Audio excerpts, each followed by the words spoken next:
What is God's math? I want to walk through the foundation of the week, which is the principle of God's math. I'm going to spend the first part of tonight laying the foundation of this revelation. Some of you may have heard it in detail. Some of you may have heard it in a 90-second reel, but we're going to slow this thing down so that you can get it in a whole new way. We're going to do that first. And then for the second half, I'm going to show you how to activate it in every area of your life.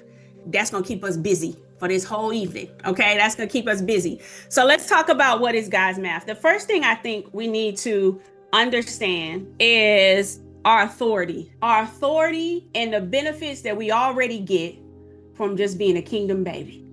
I think once we have that as a foundational principle, as a foundational truth, this is what's going to be the catalyst to us reading the word in a different way, to us understanding the scriptures in a different way. So I want you to think about it like this. God forbid if Big Mama's still alive on your side. But let's just say Big Mama passed. Okay? Big Mama passed and everybody is devastated. Everybody devastated. Big Mama, who gonna make her collard greens? Who gonna hug and kiss us? Who gonna pray over us? Who gonna walk the house, speaking in her heavenly language, keeping all things at bay? Right? So when Big Mama passed, everyone gathers around and nobody knows who owns what, who gets what. We gonna fight over her pots and pans. We fight. How many of you had that? Somebody in the family passed, everybody comes to the house, and now we fighting like cats and dogs about everything. We fight like cats and dogs. People are assuming some things are theirs. People are assuming that maybe they don't have anything. They say, I was the black sheep of the family. I know she didn't leave me nothing. People are just making assumptions, but nobody truly knows what was left to them, if anything. But then you find out that there's a document. There's a document that has your name in the document.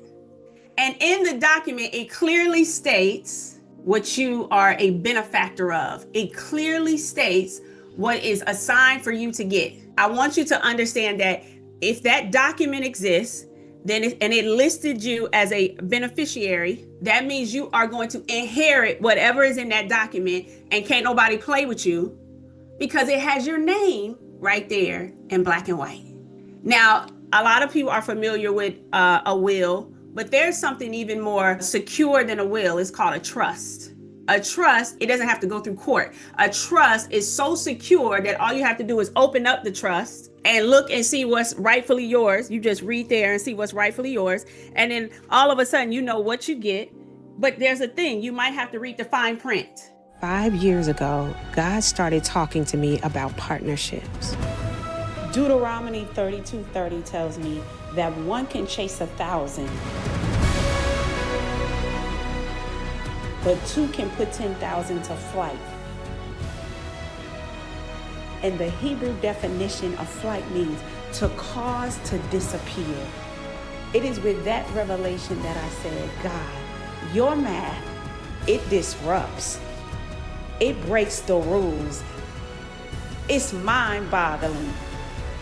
It's supernatural. This is not a book you read alone.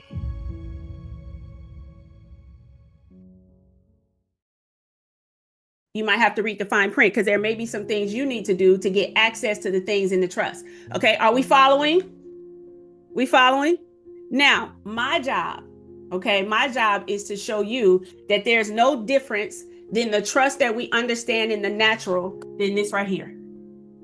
This is my Bible. There's no difference. So what would be some reasons that you would have something in a trust but not have it in your life? What would be some reasons? I'm gonna go over a few of them. You just haven't activated your access. The trust exists, but you haven't sat down and read it.